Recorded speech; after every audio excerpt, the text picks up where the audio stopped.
So today we're going to be making our winter birch trees. So the first thing that you're going to do is you're going to write your name and your code on your paper, and then I'm going to have you go get a newspaper so that you protect your table from the paint.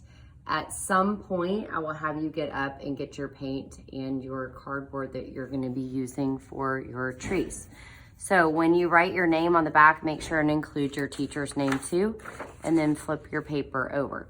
So this is actually gonna look super simple, but I will warn you, it's a little bit challenging, but if you stick with it and do your best, there are a lot of easy ways to explain this. So I'm gonna try my best, and I'm actually gonna sit upside down only because I don't wanna get myself in the way of the recording.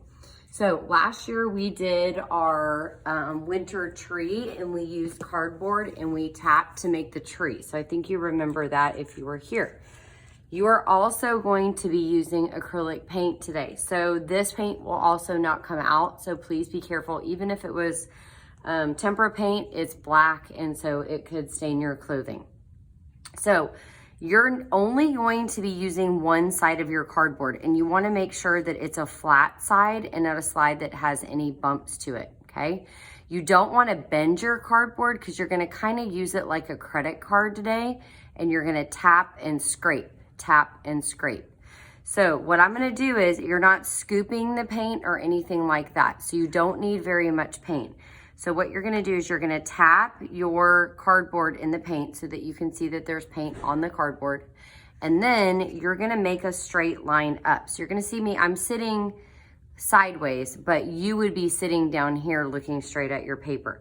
So you can start on the left or you're going to start on the right. It doesn't really matter to me. You need to make 10 trees. So I'm gonna start over here because it's closest to where I'm sitting. I didn't want to get my head in the way. And I'm gonna start at the bottom, and I'm gonna go tap, scrape, tap, scrape, tap, scrape, tap, scrape, tap, scrape. You can also turn it around because there might be more paint on the other side. Tap, scrape, tap, scrape. Now, when I'm tapping, I'm actually just touching it to the paper.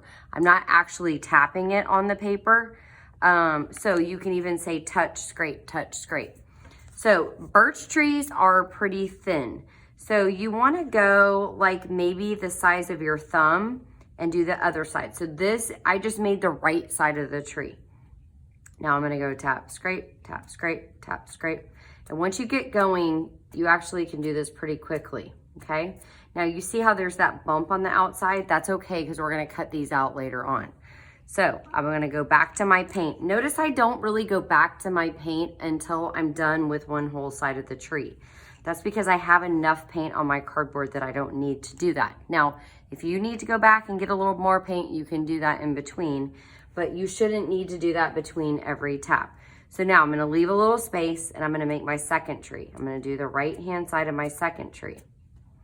And it should get lighter, and that's okay if it gets a little bit lighter, okay? Some should be dark and some should be light. Now, what happens if I make this side of my tree and I make my tree super wide?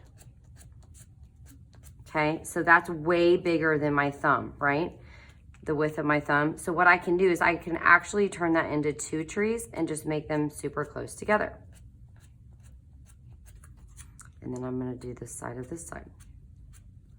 So you're always doing the right-hand side of the tree and the left-hand side of the tree. So when you're doing the right-hand side, you're tapping and scraping to the left. And when you're doing the right side of the tree, you're tapping and scraping to the right. Hope that makes sense. So I'm gonna keep going until I have my whole paper filled with at least 10 trees. Now, not every single one of your trees is gonna be good, and that's okay. We're gonna have a lot of trees that we can kind of use and share, and some might be thinner, some might be thicker. None of your trees should be this wide apart, okay? None of them should be that wide. That's way too wide. The other thing that people do is they go like this. And see, my paper moves when I do it. Like, I can't even do that right. And they do that. Like, that's not what I just did, right? Now, while you're working, if your cardboard starts to split because it will soak up the paint, you're welcome to get up and get another cardboard. But mine is actually doing really great, and I can go back in and I can actually fix this tree. Once you have 10 trees, you are going to put your cardboard down. I would never put my cardboard down on the table, or if you have to put it down for whatever reason, put it on the newspaper. When you're done with your trees, you're gonna throw this cardboard in the trash. You're gonna put your trees on the dry rack, and then I will explain the next step of this project.